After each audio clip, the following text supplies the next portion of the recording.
আমি ডাক্তার জাহাঙ্গীর কবির ছিলাম, গ্রামে পড়েছিলাম, 19 বছর আমি গ্রামে পড়েছিলাম।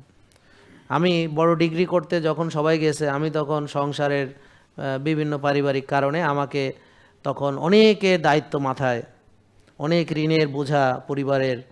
তা আমি তখন চাইলেও এসে যদি ঢাকায় পড়াশোনা করব আমার পক্ষে সম্ভব ছিল না। আমাকে ওখানে 24 ঘন্টা কাজ করতে হয়েছে, 24 ঘন্টা পরিশ্রম করে আমাকে এক সেকেন্ডও ব্যয় না করে সারাক্ষণ আমাকে এই টাকার পেছনে ছুটতে হয়েছে। অর্থাৎ সারাক্ষণ আমি রুগী দেখছি, অপারেশন করছি। হ্যাঁ, তো কেন? কারণ আমার ফ্যামিলি অনেক বড়, তাদের সবার দায় দায়িত্ব, আমার ভাই বোন ছোট, তাদের পড়াশোনা সব কিছু দায়িত্ব ছিল আমার মাথার উপরে।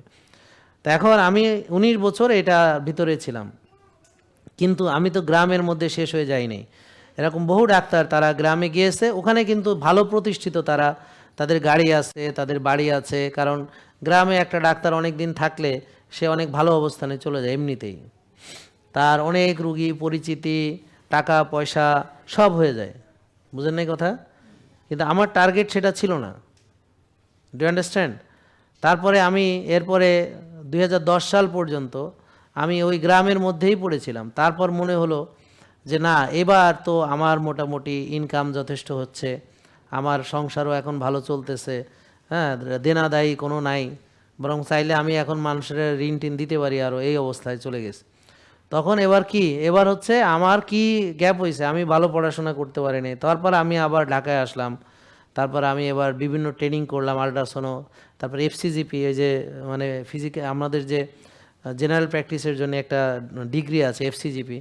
তো ওখানে আমি পড়াশোনা করলাম এবং সেখানে আমি প্রথম হলাম। এবং আল্ট্রাসোনোগ্রাফি করতে এসেও ওখানে দেখা গেল যেদিন আমি পরীক্ষা দেই, তো আমার যে পরীক্ষা নিবে স্যার, উনি বলতেছে যে ওর কি পরীক্ষা নিব, ও তো সবারই শিখায়। তো মানে বুঝতে পারছেন? কারণ আমি ওই যেখানে আমি সবসময় একটা জিনিস বিশ্বাস করি, আপনারা যদি এটা করতে পারেন, বিলিভ মি, আপনি জীবনে অনেক উন্নতি করতে পারবেন। সেটা হলো যে আপনি যা শিখছেন সবারই শেখানোর চেষ্টা করবেন। আমি আমার সাথে যারা কলিগ টলিগ আছে, আমার সাথে যারা স্টুডেন্ট, যারা আমার সাথে আলটা করতে ভর্তি হয়েছে, তাদেরকে আমি শিখাইতাম। আমি কথা বুঝতে পারছেন? দেখা গেলো স্যার আমাকে বলতো যে আমরা একদিন না থাকলে তো তুমি ক্লাস নিতে পারবা। ব্যাপারটা বুঝতে পারছেন? কারণ কি, আমি যা যা শিখতাম ওগুলো আবার ওদেরকে শিখাইতাম। ওরা দেখা গেলো প্রপ ধরতে পারতেছে না, আমি আবার শিখাই দিতাম। হ্যাঁ, আবার ওদেরকে দেখাইতাম যে এখানে ধরলে দেখবা কিডনি। আমি ধরতাম, দেখতাম লাভ দিয়ে উঠছে কিডনি, আর ওরা কিডনি খুঁজে পাইতেছে না। ব্যাপারটা বুঝেন নাই? তা এই যে ওরাও দেখতো যে এটা কীভাবে হয়েছে। আমি কি করতাম, ওরা যখন সবাই চলে যাইতো, সবাই তো ব্যস্ত, ওখানে গেছে তাড়াতাড়ি, সার গেছে, এরাও চলে গেছে, ফাঁকা। আমি দেখা গেলো রাত 9টা 10টা পর্যন্ত একা একা যত রুগী আসে সব করতাম। বুঝতে পারছেন? আর ওরা তো 6টার মধ্যে চলে গেছে। তা আমি যে এক্সট্রা 3 ঘন্টা এফোর্ট দিছি, এরপর আবার আমার কাছে আলট্রা মেশিন ছিল। আমি যখন আবার ঢাকা থেকে আমার ওখানে যাইতাম, ওখানে যাই আমি কি করতাম, আমি যে রুগীগুলো দেখতাম, আমি বলতাম কি, আচ্ছা আপনাকে আমি আলট্রা করে দিব, টাকা দেওয়া লাগবে না, রিপোর্টও পাবেন না, বাট আমি আপনাকে সব দেখায় টাকায় দিব। তারপর স্যার, তাহলে তো খুব ভালো, বিনা পয়সায়। বুঝেন নাই? সবাই তো বিনা পয়সা হলে তো সবাই রাজি। হ্যাঁ, যা ইচ্ছা তাই করেন, কোনো অসুবিধা নেই। তাই বললাম এই যে দেখেন, এই দেখাইতাম, হ্যাঁ করে দেখাই, এটা আপনার লিভার কিনে, হ্যাঁ আরও খুশি। তো এদিকে কী হলো, উইন উইন, মানে আমিও হাত পাকা হইলো, হ্যাঁ, আর হ্যাঁ মানে মাগনা হলো। রিপোর্ট যেহেতু আমি সার্টিফিকেট পাই না, রিপোর্ট দিলাম না আর কি, হ্যাঁ বইলা দিলাম সমস্যা, এই ব্যাপারটা বুঝতে পারছেন? তো এতে করে দেখা গেল আমি 7 দিনই প্র্যাকটিস করি, আর যারা আমার সাথে আইছে ওরা তো ওই একদিন ওই ক্লাস করে আর একটু দেখা চলে যায়, শেষ। ব্যাপারটা বুঝেন নাই?